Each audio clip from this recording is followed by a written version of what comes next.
Okay, we are live. Hi, this is William Ramsey. Welcome to William Ramsey Investigates. On today's show, I have two very special guests. One is a returning guest. We've done shows very recently on a guy, serial killer named Hurd. His name is Todd Wood. He operates California. He's been on the Walter Bosley channel. I'll put links to that so people can check it out. And then I have a returning guest. It's been a very long time, 6 years. It's hard to believe.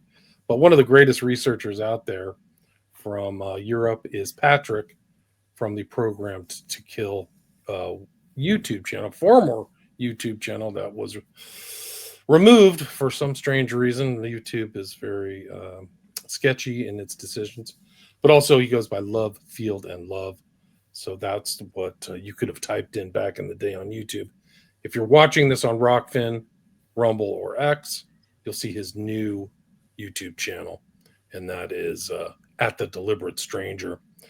And please go subscribe there and check it out. It's still putting out tons of great material, and we're going to cover some of that. I've done shows on Dutroux. I've had Corrine Hutzabout on, who's right in that. She's from Belgium, but it's just part of this larger network. I did a show with Austin Picard, and we was about the Atlanta child murders, but we're like riffing on our kind of knowledge, our shared knowledge, and they're all connected. All of these things that maybe we've seen separately, the Candyman and Omaha, which is Franklin scandal, to Gacy, to what's going on in Detroit, even all the way up to Presidio. These are all like there's weird connections and attachments between figures and people. But like this one is one that I think a lot of people in the U.S. have no idea of this case. This is very, very dark. And I would not have any kids listening in the background. And if you treasure, sleep, getting 8 hours of sleep, don't listen to this because we have some very dark material about the Zandvoort case, which overlaps. And it's around the time a lot of things are happening on the internet and communications and Dutroux. But both of these guys can talk more about this. So Todd and Patrick, welcome back to the show. Thank you. Thank you so much. Awesome. So for people who may not have heard the Zandvoort case, maybe you guys can talk about your research recently, and then we can kind of get into some of the details about the Zandvoort case that people may not know about. Okay, Patrick, take it away, my friend. Yeah, for the last year, I've done a lot of independent research into Dutch child trafficking cases, and one of those were the Zandvoort child porn case, and also the Warwick Spinks case. There's an excellent documentary, Boys Business, from an UK television broadcaster. It's from the late 1990s, excellent documentary.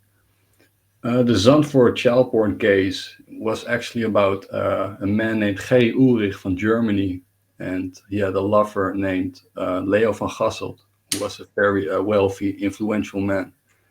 And they installed one of the first bulletin boards where you can actually purchase child pornography on the internet for a small fee. You get links to downloading child pornography videos and photographs. And it was actually a global ring that was providing these images and videos to clientele all around the world, from Israel, America, UK, Russia, Australia, the UK I already said, Netherlands, of course, Belgium, almost everywhere in the world. Right, like it's incredible. So it's this network, and it happened around the time of Dutroux, and also a huge case was Wonderland too, right? Which was like a huge Yes. bust. Like they got a lot of information from that. This is very timely. This is like it comes up to the Epstein network, which they like to portray as teen girls, but it got younger than that. And even the earlier case, they had Epstein was abusing a 14-year-old girl, and they raised up her age to get a lesser sentence. I think it's something like that. But so these are young kids, and this networking is taking place. And we know Dutroux's moving around a lot too, right? Like he's not just stuck in Belgium. Yeah. No, there were a lot of names found, important names of customers, also some celebrities, and it seems there are like enormous connections between these individuals, like John Stanford from Spartacus International magazine, which was like a homosexual magazine that you could like read, and you had like exclusive places all around the world to have sex with men. But also, it seems to be there was like code language in the magazine that also suggests that there were messages to also have sex with young children. And these names are all like connected with each other. You have Warwick Spinks. You have those people here in Zandvoort. Ulrich, Robbie from the Plancken. And Zandvoort, for people who don't know, it's basically a beach town west of Amsterdam in the Netherlands, right? Patrick, in your opinion, is this particular network, is it localized, or how big did it get? How vast was it? Is there connections to the Epstein stuff, like William said, or is it larger? I think it was actually larger. It was like one of the first organizations and crimes that were perpetrated. And the exact same thing with John David Norman, who was like active in the 60s, 70s. It was like incredible that they had like such a huge index, big index cards, like between 50,000 and 100,000, and they're all vanished. I mean, those are like a lot of customers, and some of them are very wealthy and federal judges, right? Yeah, for example. Yeah. For people who may not know who John David Norman is, would you kind of give them a brief explainer? John David Norman, his early life is a little bit unknown, but let's say early 70s, there was the case of Elmer Wayne Henley and Dean Corll, and the mainstream media also always portrayed that there was no connection, but there are definitely connections directly and indirectly that suggest there was an association between them. There's an excellent Corll was known as the Candyman, right? Yeah, exactly. I just wanted to say that The Clown and the Candyman from Jacqueline Bynon is an excellent documentary. That's Norman right here for people. This is and also, John David Norman apparently had like a connection, of course, then with Dean Corll, and then late 1970s he went to Chicago, and guess what? We had John Wayne Gacy, and the former co-worker of Gacy, Philip Paskey, was associated with John David Norman, as well as the Oakland child murders, right? Yes. I forgot that name, Francis D. Sheldon. I think you're also gonna hear a lot of new revelations about that individual, who came from North Fox Island. He fled the country because they found actually like the same circumstances with Epstein Island. And he went to, of all places in the world, he went to Amsterdam, to the Netherlands. Right. And who built the runway on North Fox Island? I think it was the grandfather of John Benet Ramsey. Ding, ding, ding. Wow, I didn't know that. It's crazy. All crazy. It's all crazy. Wow. And I know another insane fact. I know that from George from CAFDEF. Yeah, me too. No, I know another fact from George from CAFDEF. He actually found out that the first victim John Wayne Gacy murdered, that he actually also acknowledged, was the stepbrother of Paul Benassi. Wow. Oh. Wow. And that's all fact. You can look it up for yourself. Findthegrave.com. You can all find that for yourself. It's just incredible, man. These things are not coincidence, I think. For people who don't know, Benassi was one of the lead people abused in Franklin at Boys Town, right? So he's on tapes. Conspiracy of Silence. I've talked to Tim Tate probably 3 or 4 times. I haven't actually covered Conspiracy of Silence with Tate, believe it or not, but his other work, like he's a prolific author. But those were some of the early internet videos you could watch that have all been censored out. Yep. Benassi and Boner and the girl whose name I can't remember, but like talking about the Franklin cover-up. So this is a global thing. This isn't even the states are networked, like the events in Gacy's moving around and stuff. So is Aquino and this guy Norman, but it's international. If you have this guy Sheldon going to Netherlands, which the Zandvoort is like basically a 30-minute drive from in Amsterdam or something. Mhm. Also, excuse me. Also, Warwick Spinks from the UK also moved to the Netherlands and went to do there his child brothels.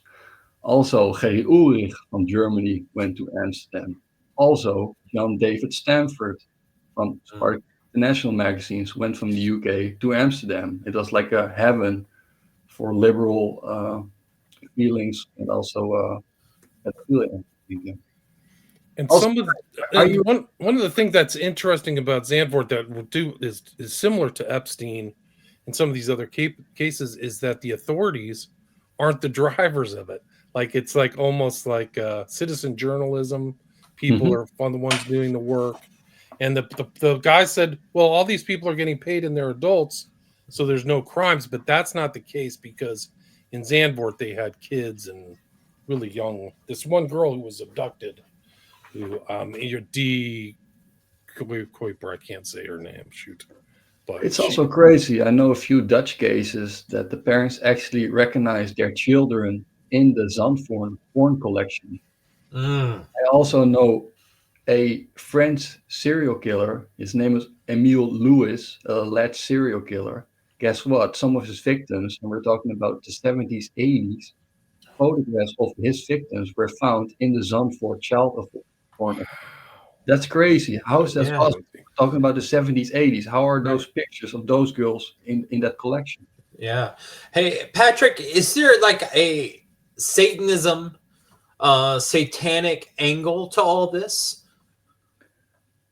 I definitely think so. I think especially the most influential people are really are in power, are really pulling the strings. There are really no things that we don't know about energy, about Satanism, about occultism, about numerology. Right. But Now, for a majority, don't think I don't think so for majority, but I think a select group are really in tune with that stuff. Yeah. right. I'm asking, here in America, it was disclosed a project called MK Often, which is Yeah. the government's experimentation into like ritual magic and occultism Yep. and stuff like that. And I was just kind of wondering if Europe had a equivalent to MK Often. Maybe like the Tavistock Institute, something like that. Yeah. the Nazis definitely did. They had the Anunnaki. They were into all kinds of mythical stuff and those kind of researches and things like that.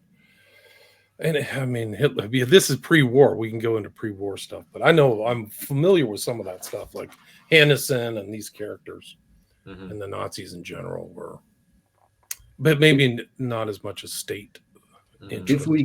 If we go back for a second, are you guys familiar with a YouTube channel called The Conspiracy Files with that guy Colin Browen? No. Conspiracy videos. He has really like a really big reach, a lot of subscribers, a lot of comments. He actually made already, but he is now in post production about the documentary about the Franklin scandal, and he actually interviewed like for 30 seconds, 1 minute, Larry King. Wow. Oh. Is this the guy right here? Yes, exactly. Yes. Oh, And okay. And Larry King, he working at some church now? I believe so. Yeah, some religious man. institution. Yeah. Yeah, I think I saw Jay Dyer interview him. But I think I think it's going to be released at the end of this year. But he also was making a project about Francis D. Sheldon, a 6-part upcoming series, and I also joined the team for like 2 days. We went to Amsterdam and we visited child brothels and all those old locations to do research. And I also think there are going to be really much revelations from that series. He also went to India to interview the former people who were abused by Francis D. Sheldon. So, and there's not a lot of stuff about this person, Francis D. Sheldon. There are news articles, but not really like big documentaries or a big overall summary of the facts. So, I'm really looking forward to that. interesting. This guy's done some work on the smiley face killers. He interviewed some of the people in Austin, so I am familiar with this guy. It just didn't come to mind right off the top. He also handled a lot of Dutch cases, the Zandvoort case, Warwick Spinks, the Roundhouse in the Netherlands. That's also before the First and Second World War, where there were like satanic rituals in the Netherlands, in a big, how do you say, royal Castle? family. No, the royal family was Mm. probably involved. Wow. Oh, so that's interesting. But there's a lot. I think at the end of the year, we're going to see a lot of good stuff coming. And also, now I see a screenshot of John David Norman. I managed actually to found the original news broadcasting of John David Norman. That's the video, yeah. So we really have now at least 2 days from 1971 in August, the original news broadcasting. So you also have to check that out. This guy was arrested, went to jail. He had like this whole files. Like, didn't he have like the files were called Odyssey, and the Zandvoort was called Apollo, right? So this Greek mythos that even goes back, which ties into Pizzagate, because they had this statue of Antinous, right? This optimal. There's definitely a lot of symbolism. Yeah. So you can see all that stuff, and that the guy who was the pizza owner, pizza shop, Comet Pizza, had that guy, the Antinous, as his avatar. So these guys like Greek history because Greeks were into sexuality or pederasty or whatever. Plato. But you guys never heard of a character named Warwick Spinks, right? No, I haven't. Vaguely. Can you talk about Warwick Spinks? There is a journalist from The Guardian, and he wrote excellent articles. Nick Davies wrote like a 4-5 pieces articles about Warwick Spinks. There's not a lot of information known about his early childhood, but he definitely went to places like the Piccadilly Circus, which is like a place where young people were congregate and were picked up to be abused and be prostituted. And later he went to the Netherlands, and he had like at least 2 brothels. And in the Netherlands, it was actually allowed to have like kids from 16, at least 16, already perform and do sexual things. So he was really in deep in with child brothels back then. But it was crazy, man. It was so insane in Amsterdam, in the Netherlands, how they looked upon that. It was really, unfortunately, it was really the place to have sex with children coming to the Netherlands and to Amsterdam. It's hard to imagine, but it really was. And the production of child porn too, right? So it's all there. Yeah. To my knowledge, Amsterdam and Denmark, the Netherlands and Denmark were one of the big places to go for child pornography. Before pre-internet, right? Yeah, and there was Amsterdam was always seen as what, liberal or LGBT friendly, LGBTQ friendly, whatever you want to call it.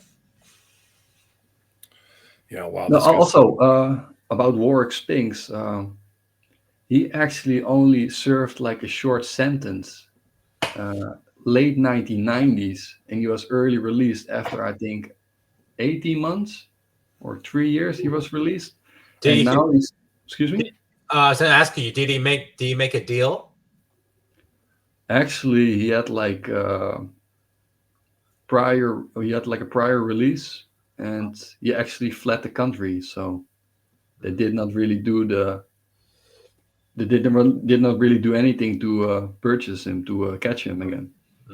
But let me say that he actually now is like a very wealthy man. He owns several properties.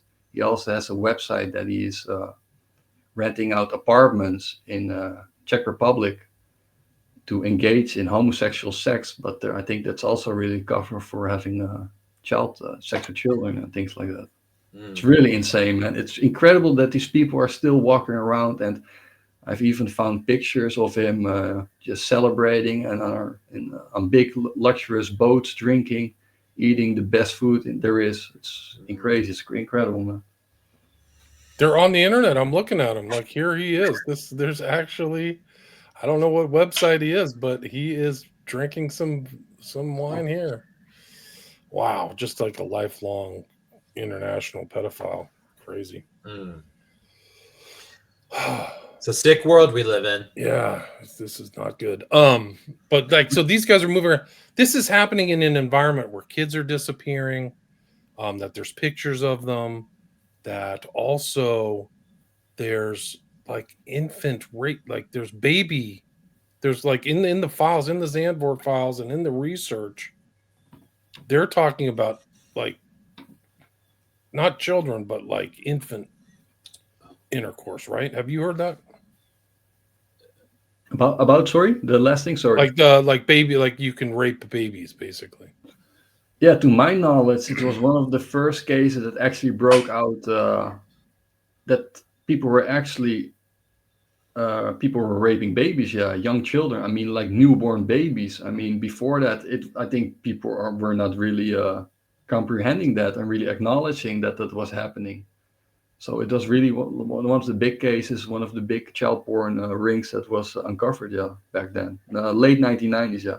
It was all, like you said, in the True area. The True started in 1996, and a lot of these characters, including John Stamford, he was arrested in 1995, and also Gerri Ulrich and those others were all arrested around that time, between 1995 and 2000, yeah. So it also looked like there was like a cleanup operation to apprehend some of these people. And I think the people that were arrested were also probably the people that had a lot of stuff to blackmail other people. Think about it. Right. So the blackmail was going on back then too. And I mean, yeah, they had leverage on people. So they're having leverage on these people. When you're researching Zandvoort and some of these other stuff, Dutro, do you see a blackmail component? Oh, definitely, yeah. So people are getting filmed and people. Yes. There's something called the pink ballots here in the Netherlands and in Belgium, of course. And there were like private parties with high influential people, and they were brought in prostitutes, and later also prostitutes from minor prostitutes, and have sex with children, and then photographing them and making videos and then blackmailing them. But that's all a common fact. I mean, some people say, "Oh, it's all BS, it's all conspiracy," but there are really things coming out even since the 1950s, 1960s that these things were occurring. So I really hope that people are more understanding about these. They had pink and blue ballets, right? So they had, if you like little girls, the pink ones, and then the blue for little boys, right? So I assume I only heard about the pink ballots, but I think you're guessing right. Your guess is definitely right. I thought I came because I was talking to Kareen recently. Kareen Nuts about, so I think I came across some of her stuff. She was researching this kind of stuff, but there has to have been a component about Epstein too. Like it's not just we just hear of the girls came forward, but there may have been other things going on. I know for a fact that in Virginia Giuffre's biography, which was in the Ghislaine Maxwell court case, she had her full bio. She said Epstein and Ghislaine came to her and said, "We want you to have a baby, and then we're going to keep the baby, no question asked." They made her that offer, which is really should be terrifying because that was just one instance. Like, what's the other stuff that was going on? Like, wow. So these people are both very dark. Like, Glenn's in the news. This kind of stuff is happening. Like, right. I mean, and they just re-interviewed her, right? She's supposedly in Texas in a new prison. She's out of the New York thing. So. The dormitory. She's is she in a standard prison? Because it seems like any prison she would go to at this point would be a downgrade from the prison she was in. Yeah. I think they had her in a minimum security somewhere in New York. Isn't that right? It was basically a women's dormitory. I mean, she got lots of perks. Lots of perks. Do you guys remember the Natalie Holloway case back in 2005? Yeah, for sure. Yeah, I followed that on programtokill.net. Oh, nice. Yeah. No, there is like an alternative suspect. I'm not going to mention his name, but he also made some posts from his social media that he's actually alleging that Jeffrey Epstein was also back then on that island doing his things. And that alternative suspect was also like approached by Amazon and Prime and all those big news broadcastings to make a documentary, but he never did it. But it is interesting. I think there's also a link between that. There's so much human trafficking on the island of Aruba and Curacao and Bonaire, all those islands. So I think there's also we should also do a podcast on that one time. The Nellie Holloway case. It's still ongoing, I think. Yeah, that'd sound great. There are too much cases to discuss with each other. I think I did almost over 100 cases now on my website and my YouTube video series. So and it gets bigger and bigger. I mean, I just gave you like 2 or 3. No, it's just a shame, man, that they really deleted everything, terminated everything last year, just out of the blue. Yeah, what? I mean, tell everybody what happened there. I don't know. I just actually the worst week of my life. I worked 2 jobs. I quit one job, and then days later, I was let go of the other job, so I was unemployed. And I had like an eye infection also, and then out of the blue on August 1, I tried to log in my account, and it was terminated. And I tried everything, messaged everything. I went on Twitter. I asked for help. Unfortunately, it's still terminated, and their excuse was you're showing child pornography in these videos, and we have to let you go. Incredible. So it's such a loss. Like, I never thought I'd lose my channels. I think I'm on my 6th channel, but I never thought I'd be censored on YouTube, especially I'm so tame. It's just it was really I was really I'm not going to say suicidal, of course, but really heavily depressed because I was doing this for 14 years. Yeah. I had almost 30,000 subscribers, 6.5 million views, between 30 and 50,000 comments. Right. So much engagement and so many positive people who were commenting and sending me messages and really appreciating the hard work that I'm doing. And all the people that I was subscribed on, I also lost. So I also had to memorize all the people that I had subscribed on and had to build everything new. But I'm so happy that I mirrored every video already on platforms like Rumble and BitChute and Odyssey and the Internet Archive. So if I didn't done that, I was really screwed. Yeah. Right. I'm really happy you did too, because there's a few of those videos I used in my research.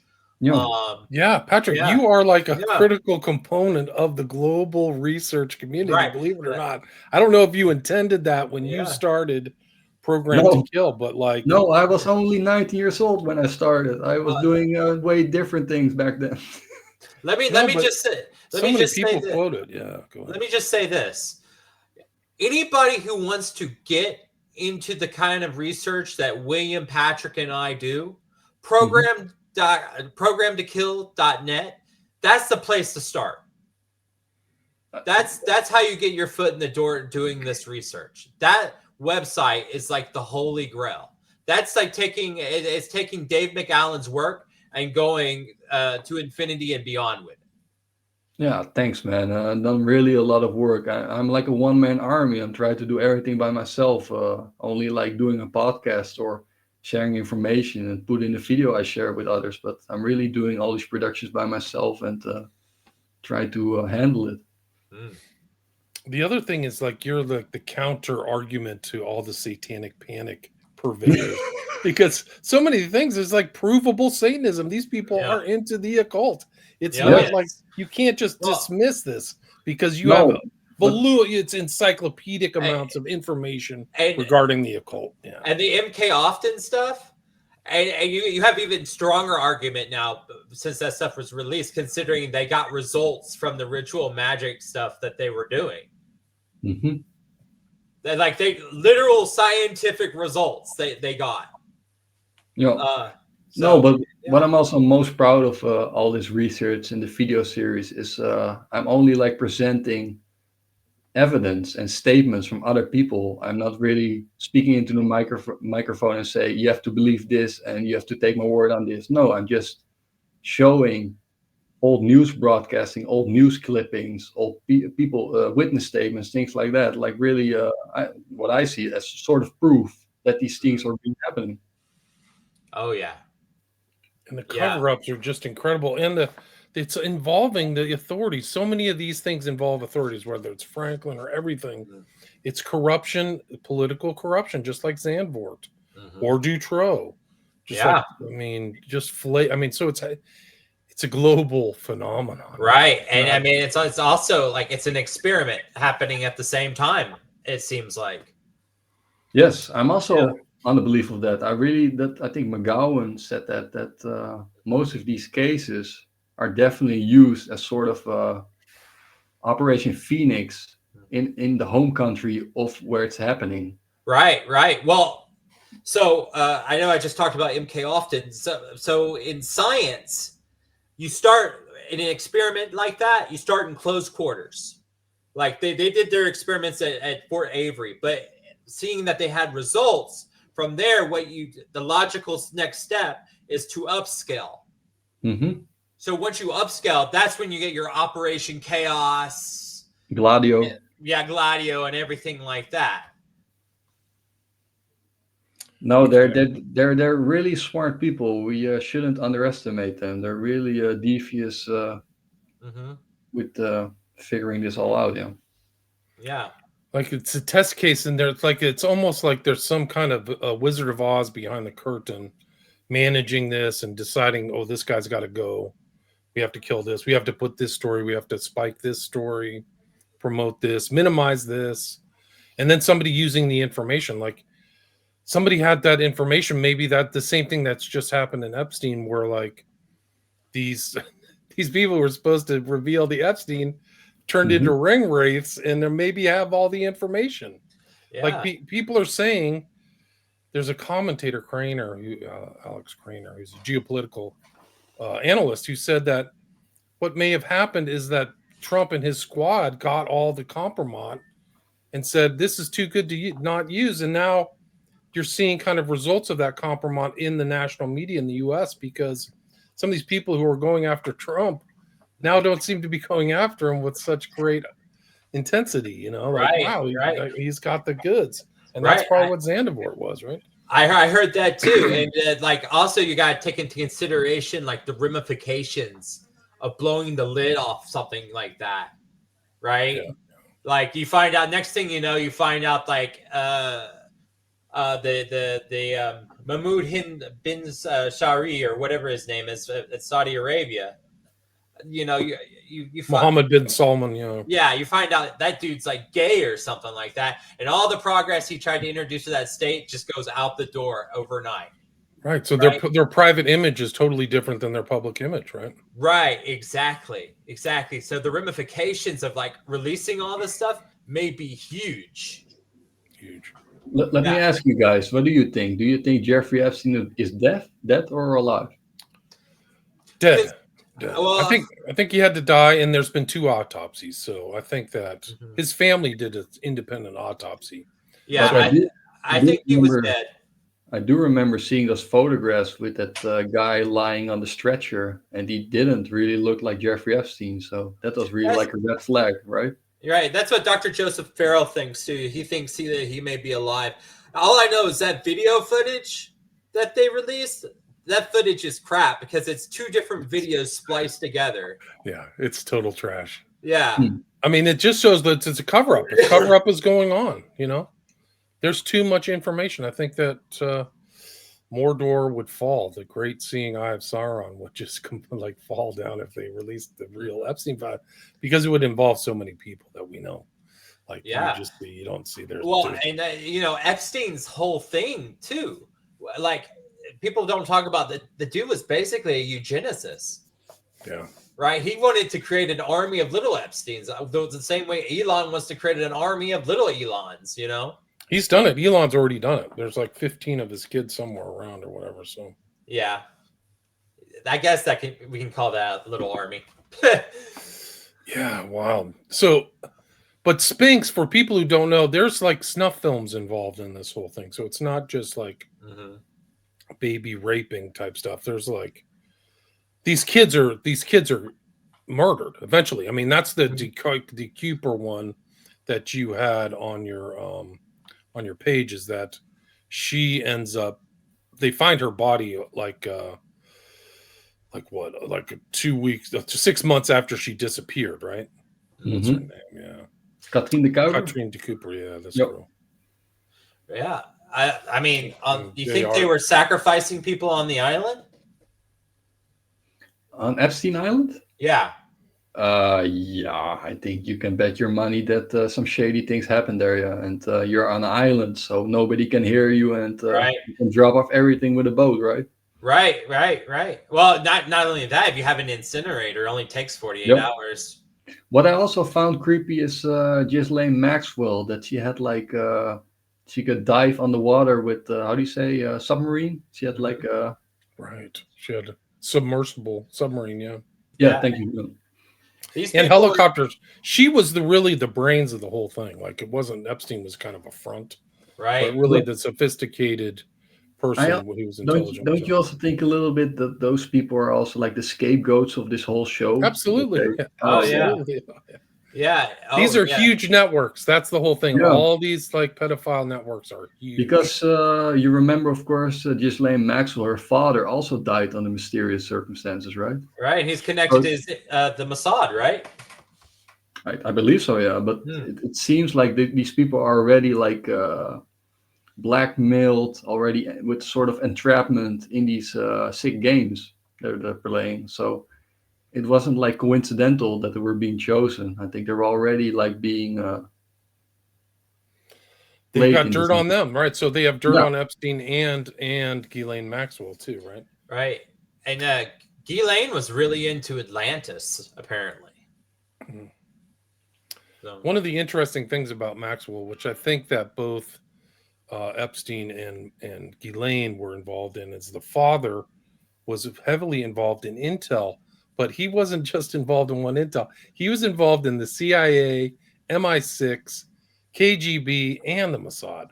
So these guys are playing like a high level, high stakes game of intel, kind of playing other people, other intel agencies off each other.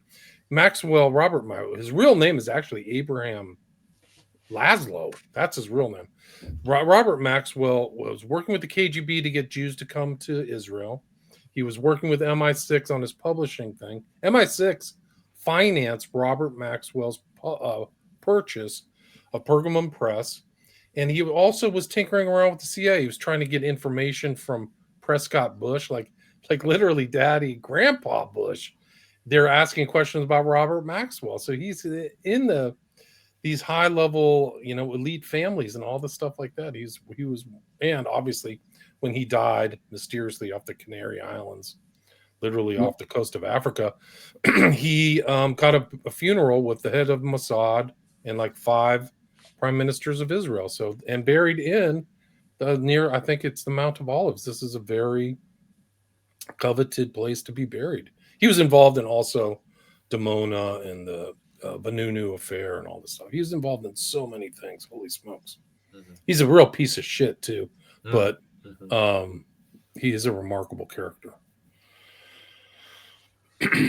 Anyway, I mean, but who knows what he's involved in? These guys, what you realize is these guys are just collecting information and dirt on people constantly. Like it's just part of like their breathing. They breathe, they eat, and they collect blackmail or try to get people blackmailed. People who aren't in that environment, they don't see it. They don't know, So it's just a function of power.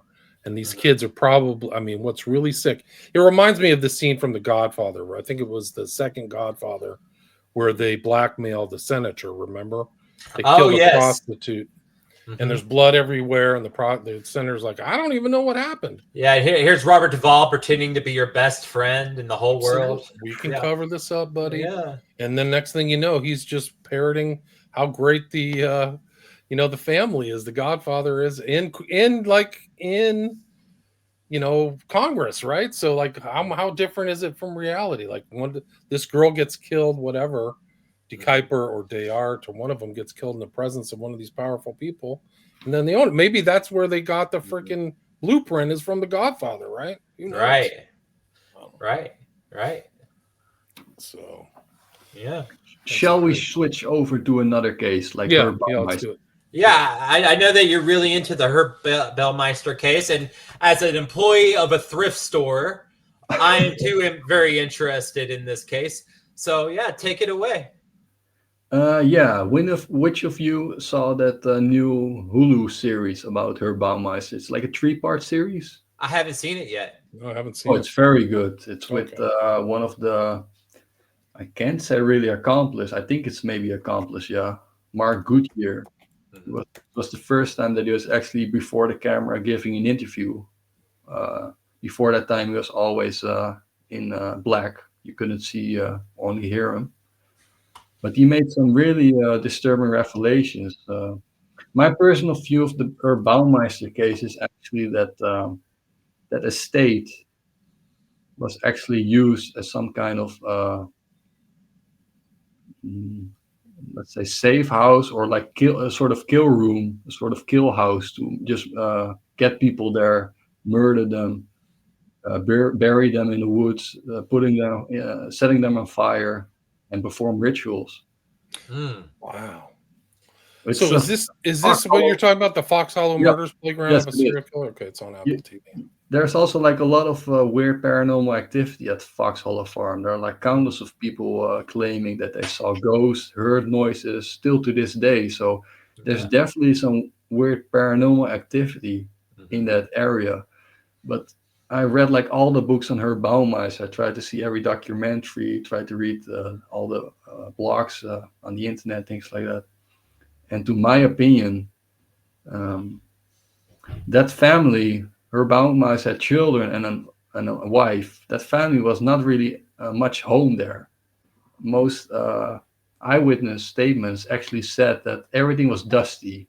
The Mhm. house was like completely filled with junk. With Mm. everything was just with junk. They also owned a thrift store and were selling Right. property. So maybe that's not that weird that they were collecting things. That was a Southern thrift, right? I don't know the difference. Just a thrift store, Southern Thrifts. What do you Southern, mean? yeah. There's like a whole bunch of thrift stores. Like I work at Goodwill, and Mhm. there's Salvation Army, and like then there's Southern Thrift. I think it was a Southern Thrift. It could be. It could be. Yeah. But there are like really much indications that he was part of a satanic cult, and there were actually it was also a very wealthy neighborhood. The Hamilton County is not like the poor and needy who live there. Hmm. Wow. What Yeah, part of this was Indiana, right? Yes, it is. Yeah, What it part was of Indiana was it? Hamilton County. Yeah, but Hamilton. where is that located? Is that close to like Indianapolis or? It is in Okay. Indianapolis. Yeah. Yeah. Yeah. Okay. North Indianapolis. Okay. Got it. Let's see. But he was he was moving gay bars, but he also traveled a lot, didn't he? Like Yes, he he did for the thrift stores. Yeah, he yeah, was yeah. traveling around in a car. Mm. But there are so many contradictions in the official narrative, and also the fact that Herr Baumeister was an avid videographer. He was always videotaping everything. Hmm. There were found like spots in walls at the swimming pool where he was supposedly strangling people, where a camera could also be placed there. So he was actually making snuff videos. Oh. Wow. And Yeah, drowning him too. So kind of like a smiley yeah. face killer. And And also the fact that he was taking the victims back to the woods and burying them and also putting them on fire is also something satanic. He now burned what, bones. was there a bunch of mannequins uh, Yes, that by was the him. Yeah, pool? yeah. Oh my god, that's And also, creepy. I think it was you can find pictures. I have the pictures on my forum from the Satanic Den, Anton LaVey. He had exactly the same thing. He also had like everywhere mannequins dressed up. So I definitely see like a correlation between her Baumeister and some kind of satanic influence, because Anton LaVey was also doing that. So was Jeffrey Dahmer. Total had Yeah, mannequins, right? exactly. Yeah, He had that mannequins crazy of guy dude. also put a mannequin in his bed with his grandmother living downstairs. Oh. Crazy. Hmm. Yeah. But also, we know, of course, her Baumeister allegedly committed suicide. He was found dead under under really weird circumstances with a Mhm. bunch of dead birds You're right. And lying around him. And also, the gun was never found, or supposedly was found. There are conflicting statements about that. And guess what? They never found the videotapes. A police officer that saw him in the car before he allegedly committed suicide saw a bunch of videotapes. And the moment he committed suicide, everything was gone in his car. Wow. So a total cover up. Wow, that's wild. Because he went on the run. If I remember, he was found eventually in Canada, right? He was, yeah. And also later, at least one of his brothers also committed suicide or was found dead. So And that was the one was that in the hot tub? Yeah. Yeah. I read that in Mehaunen's book, yeah. Yeah. Wow. There are also, I think it was Brad Baumeister. There are also conflicting statements about that. If he was really found like that, or it was like accidental death or a suicide, things like that. They're always a really bit sketchy about these details. But it's definitely a fact that when her Baumeister was found dead, also other family members of the Baumeister family were found dead. You can also see that with the case with Leonard Lake. His brother also vanished. Everybody's saying Leonard Lake killed his own brother. But I'm also thinking there could also be some other things with that. Leonard Lake was, I think, also controlled from Wilseyville, California, in 1985. Leonard Lake, a Charles Singh case. Right. I think there's a lot of blackmail and a lot of pressure put on these people. So I think if you also kill the brother of someone, you also have them, of course, more in control out of fear of more deaths in the family, things like that. Wow. So Leonard Lake was a guy with Richard Ng, and they don't even know how many people he abducted. But he came out of the military, didn't he? I think he was in Vietnam or like Phoenix program or something crazy like that. No, Leonard Lake was in Vietnam, and they claimed he never saw any combat. But right, he's a radar operator. Yep, but I think differently because I read his. He really had like a nervous breakdown, a psychosis. But the things that he wrote and the things that we know that he saw, I think he definitely saw some combat, or they experimented with him with hallucinogenic drugs, things like that. Yeah, that's what they did to Koninck. Koninck is in Program to Kill. He is a MK Ultra victim. Like that guy. He went back to Philly. Like that Kaczynski, like Jimmy Bulger. And these stories, they don't Whitey Bulger. They don't get the details of it. People like, Kaczynski went in for some kind of behavioral training. No, he had the whole kind of treatment with the wires in the head.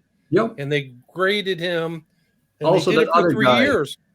Arthur Shawcross. Also, that's right. Yeah. He openly admits being a Phoenix program killer.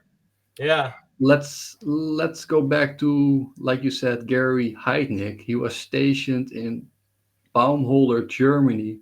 And guess who was also stationed in Baumholder? Jeffrey Dahmer. About 20 minutes away, right?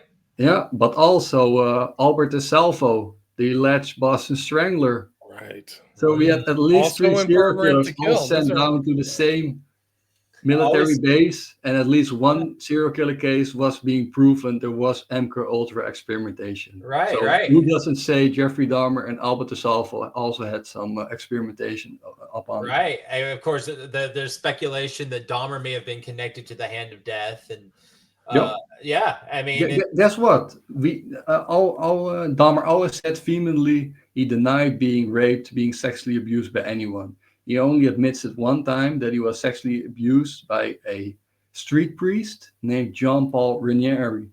John Paul Ranieri was associated with the Son of Sam cult.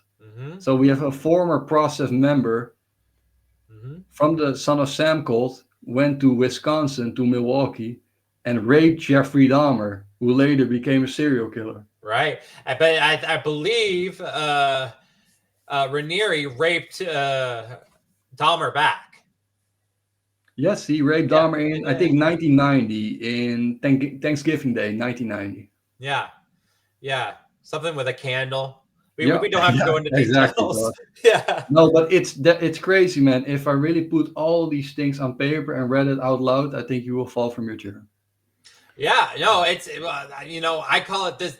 Everybody's connected, and it's this worldwide occult criminal network. I call it the spider's web.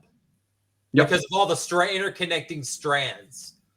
Yeah, it's like a spider's web. It's a good Did you analogy. guys read the book Eye of the Chicken Hawk by Simon Dovey? I did. That's a great book. That's It's also great. a really good book. If you can find Simon Dovey and his contact information, send it to me. I It's also obviously a tried. pseudonym. I tried. No, it's But a pseudonym. I did found his website, right? His website is something called Hotstarnet or something. Let me see if I can find it. I have a link on my website, but we definitely should reach out to him. It will be incredible to interview that guy. I have some correspondence on Twitter, I think, with him. Yeah, I have his Twitter account. Yeah, no, that's an incredible book. Yeah, Dahmer has always sort of interested me, just because during his sanity hearing, he claimed he was born in the wrong time. He wished he was an Aztec warrior. Yep. Yeah. So one of the things I research is the methodology of human sacrifice, and the thing that the 4 Pi has in common with like Dahmer and the Hand of Death. It's always the same methodology of human sacrifice, which is heart extraction and heart consumption. No, they always try to downplay the role of Jeffrey Dahmer into occultism and Satanism, that it was just dabbling. But I think that's complete BS, really. If you only looked at this house environment and the things that he did, you could say this guy was definitely in tune with some other things than just dabbling with things. And Anthony Costa, he's also a heart extractor. Anthony Costa, no, I never heard. They call him the Cape Cod cannibal. And it's interesting because Costa, Hurd, and Baker all spent time in the Haight-Ashbury in the 60s and 70s. Like Charles Manson. Right, exactly. And Dana and I, one of our theories is that they're all 4 Pi. It wouldn't surprise me. Yeah. Wow. It's a lot to take in. Crazy yeah, stuff. it's really crazy. About these stories, they just overlook. The national media overlooks so many of these details. Yeah. There's also a correlation, an association, I think, between Herb Baumeister and a guy named Larry Eiler. Yeah. I've done a show on Eiler, Eyler. He was in that neighborhood. Eiler was working. Ulrich was the author who wrote the book about her. I've Great heard her female on my journalist. Yeah. Gerri Lynn Ulrich, I think. Yep. Also, Larry Eiler, and not a lot of people know that. Larry Eiler actually had an accomplice, and his name was Robert David Little, and he was actually a university professor, and he was acquitted. Unbelievable. Yeah, no. It is unbelievable.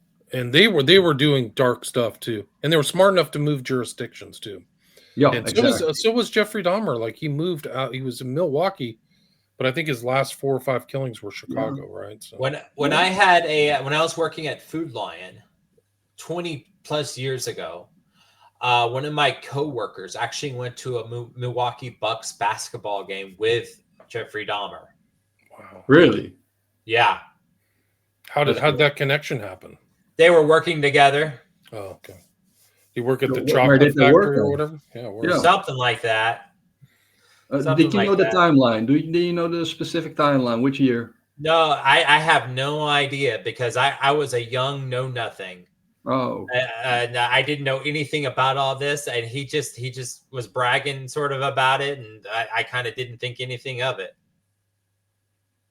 No, I also think they also tried to portray Jeffrey Dahmer as some kind of lone guy, some lone nut, some lone serial killer, just a pathetic guy who needed some human interaction. That's why he killed people, to own them and beat them. Mm-hmm. But if you make like the simple question to yourself, like, if this guy was such a loner and such a nobody, how did he convince all those people to come to his apartment and have some kind of charisma, some kind of really personality that people would join his company? Mm-hmm. Nobody's answering that. People are saying, yeah, he gave them $50, he gave them $100, and they went with him for the photographs and watching videos, things like that. Mm-hmm. I think that's all. Yeah. I think they also leave out that he was a known member of the LGBT community. Like people knew he was gay, exactly. and that's what he did. Right. Yeah. And another interesting thing is like his obsession with The Exorcist 3. Right. Yeah. Right. He'd go into a trance anytime the Gemini killer, like that, the whole concept of Gemini that pops up constantly. You know, you had Wayne Williams, the Atlanta Child Murders, his little you have Danny Rowling, Gemini, right? Danny Rowling. You have this new Dexter series that has a Gemini killer in it, and then you have William Peter Blatty himself, who was a psychological warfare expert who wrote The Exorcist and The Exorcist 3 named Legion. You know, and he also worked for the CIA. So definitely some programming subliminal messages into that movie. Oh, I also want to say about the Jeffrey Dahmer case. Most people always said that camera that was hanging on the wall was a dummy camera, but I really think differently. I really think he was recording and also streaming that video footage. I have close-up pictures of his video set, his TV, I mean. And it was possible that he could also hook that up with that camera system. Right. So it's also similar to recording. There was a video recording in his television set. So you could also record on video on VHS immediately. Oh, see, I thought maybe you're talking about something, a similar setup to David Parker Ray, where the satellite dish is able to send out signal. Of course, there was not really like a satellite or people could stream in, I think, but there was definitely a possibility to record on VHS. I really believe that. I think that some people have VHS tapes of those victims under horrible circumstances. And also photographs. That guy had like whole photo albums of Polaroid pictures of people being cut open from A to Z, the whole process. Yeah. Also, Tracy Edwards stated that when he saw those photographs, those photo albums, he actually said that he also saw pictures of children with big bites out of them. Oh, that's interesting. Wow. And I only know about 2 children that Jeffrey Dahmer took. It was Dockstader and Synthesophone. But if he's really saying plural, multiple children, photo albums with children being taking big bites out of them, that's fucking crazy, man. What is happening? Right. Well, Patrick, do you know if the parts that were removed from Dahmer's victims, did he eat all of those, or did he use some as a tribute or in some sort of occult ritual fashion? He definitely didn't cannibalize every victim, but he tried to preserve most of them, their bones, but not all. There are some victims, including Eddie Smith, that they didn't find anything. Only maybe some Polaroids, I think.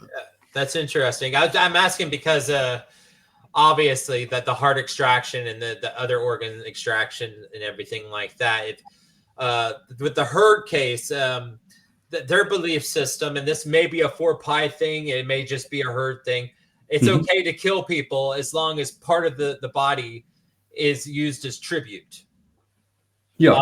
But I've been saying that I should also say all of Arliss Perry was the tribute. Just some of Florence Nancy Brown was the tribute, So, but yeah, continue. I didn't mean, I was just a curiosity. No, doesn't matter. Are you guys familiar with the work of Arthur J. Harris, Jeffrey Dahmer's Little Secret? Oh. No. Those are also there's the 3 books about the Dahmer case, and he's also tried to delve in the Adam Walsh case in Florida because I've heard Dahmer of that. was there in close proximity where Adam was being abducted, and later they put the blame on another serial killer, on Ada Stool. I mean, it's really I only get like 3 words in my head: hand of death. Right, hand of death. Wasn't there some disappearances and deaths around Dahmer when he was in Germany too? That they investigated for? Yeah. There were also prostitutes being slaughtered there in near proximity of the military base. Yeah. before Dahmer was stationed and during he was stationed, and it stopped actually when he left. Mhm. So there are like I read a lot of FBI files on Dahmer, and there are statements being made that there was some kind of club within the military base with also a high-ranking officer, and there was like a drinking club. But I think there was also some other things there. You have human trafficking, you have alcoholism, drinking, you have of course sex having in brothels with prostitutes. Military. Dahmer was a raging drunk at that time Yeah, too. Like he there's like already was. pictures of him, I read like reports that his brother said that he was already like an alcoholic and heavily drinking at the age of between 12 and 14 years old. So when his father was saying, "Oh, he just graduated, he was 18 years old," I didn't know he was drunk every day. It's complete BS, man. All the same thing that he's saying, Jeffrey Dahmer. I didn't know he was collecting roadkills. I didn't know he had like a pet cemetery in our back garden. It's all BS. the dad had to know, right? Yeah, The dad admitted in an interview that he had the same impulses. Yeah, Dahmer's mother lived in the San Fernando Valley, right? I don't know. Later in California, yeah, I think. So she moved to California. Yeah. Joyce Flint. Yeah. I've always wondered about that. There's it was a woman. And you think Dahmer killed any women?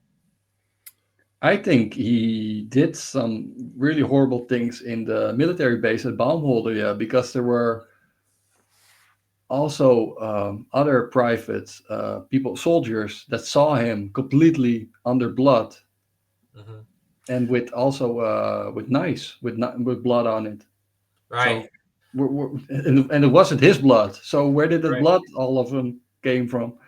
Right. I was just wondering. There's this cold case in California from 1981. I'm always wondering about. Which case? Sorry, what?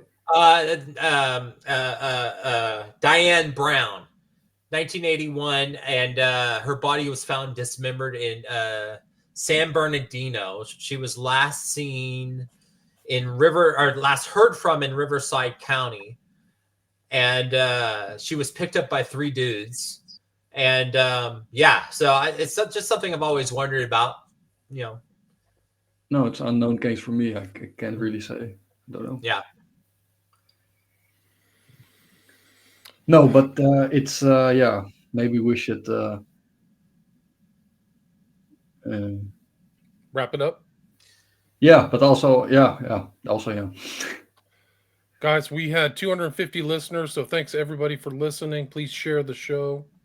And would you guys have any final words, and where can people reach out to you when you guys start?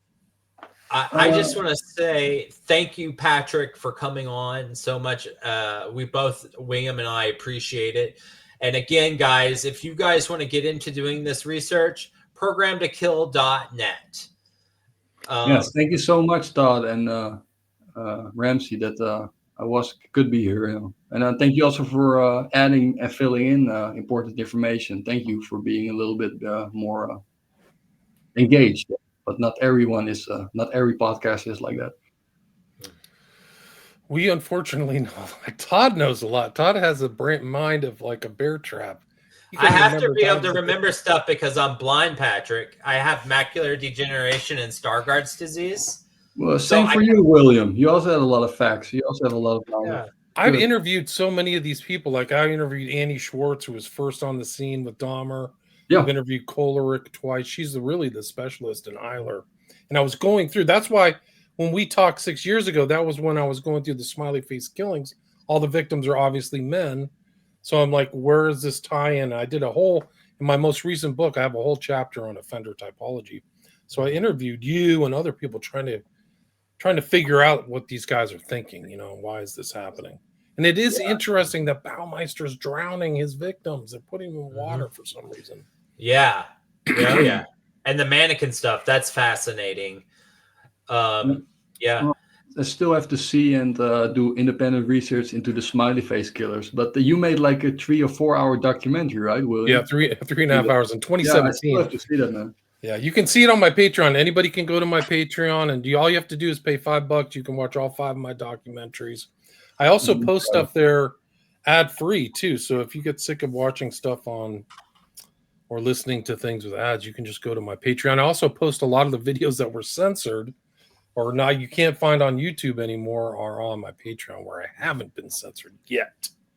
But yeah, so that I've done 2 documentaries on the smiley face killers and 1 book. So my book came out 2023. I actually did a second version because so much happened. I mean, a second edition because so much happened. Like this whole stuff that went on in Austin, Chicago, other researchers, just like that guy you mentioned, did a really good documentary. And that Nashville case. Yeah, yeah, Nashville. He was what was his name? Riley Strain, right? Right. Austin, and then the Austin, Texas thing, where the guy was getting his victims, giving them roofies and like throwing them off the bridge into the river. Yeah, a lot of famous people are covering. It's been covered. The smiley face killings or the Austin killings were covered on Rogan and Tim Dillon, who have way just like international reach. But that Riley Strain case was an international case, missing for 2 weeks, total smiley face killing all the way. Yeah, they almost got caught. I'm also looking forward on the Australian case about Ivan Millet. Oh yes, that was a great interview. I can't wait to interview him again. I'm gonna listen to it. You can also find my research on programtokill.net and on Patreon, on BitChute, on Rumble, on Odyssey, on the Internet Archive. I also uploaded everything to the Internet Archive for free, so you just can download every single video and can watch it. So everything is available. Thank you so much, guys. Thank you. Your work really stands alone, man. Yeah, it's really impressive. I hope we can do this again. And let's for sure. Let's do maybe 1 time a year at least. Yeah. It's been 6 years. I can't even believe the time has passed that so long. Anyway, it's Patrick from Program to Kill. I put links to that, and also Todd Wood works with Walter Bosley at California, and we've done a lot of shows together. So thank you both very much for your time. And thanks for listening. Todd, thank you so much. Thank you. 250 listeners. That's pretty cool. All right. I'm Bye-bye. stream. Bye.